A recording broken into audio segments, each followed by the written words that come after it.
Contaminazioni sonore e passionali tra due sud del mondo è quello che succede con Diego Moreno, cantautore argentino, ormai napoletano, dalle grandi melodie rivoluzionarie dell'America Latina, passando per Fred Bongusto al suo tango Scugnizzo. Balliamo, è da tanto tempo che non lo facciamo.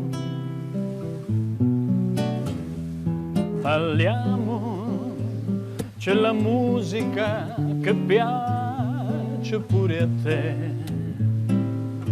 Mar della Plata a Napoli, un Sì. caso ti ha unito appunto al Mediterraneo. E beh, il mare è sempre, chi tiene un mare, dice il maestro, il poeta, quindi io penso di sì, perché sono nato in una città che già il mare c'è nel nome, Mare d'Argento, Mar del Plata. Todos queremos la luna, un pasaje al paraíso, siempre habrá algo nuevo más allá. La Campania mi ha accolto come un figlio, anche perché io ho amato da sempre, devo dire che avevo 5-6 anni e ricordo mio padre suonare in un violino abbastanza stonato un marinariello.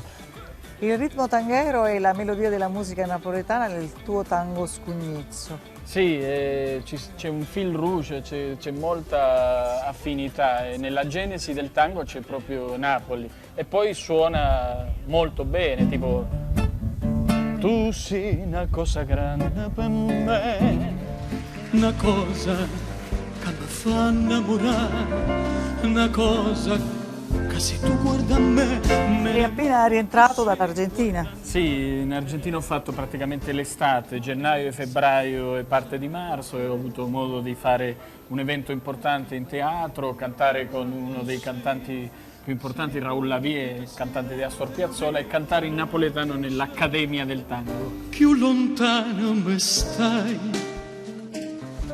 più vicino te sento. Napoletano di adozione come un altro grande chansonnier, Fred Bongusto. Sì, col maestro ho passato 15 anni non solo di musica, d'arte, sino come una scuola, un'università di vita. Amore, fermati, questa sera non andartene.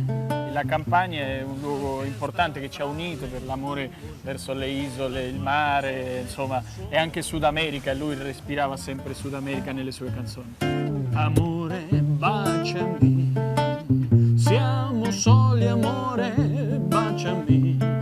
I 15 anni con Fred Bongusto adesso sono anche diventati un progetto. Ci saranno moltissimi autori che parteciperanno, delle guest star, diciamo. Sì, Peppino Di Capri in primis, che è stato anche compagno di avventure di Fred Bongusto, Paolo Fresu, Fabio Concato, Enzo Gragnaniello, donne come Maria Nazionale, Valentina Stella, quindi davvero un parterre importantissimo. Io li ho chiamati non solo ospiti d'onore, ma ospiti d'amore verso l'arte di Fred, che davvero è eccelsa e rappresenta un'italianità nobile nel mondo.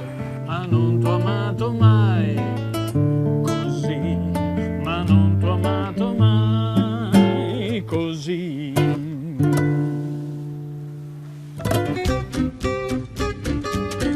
Per oggi ci fermiamo, ma ci rimettiamo in viaggio sabato prossimo alla ricerca di nuove storie. Mezzogiorno Italia vi saluta con questa bella cartolina da Sorrento. Arrivederci!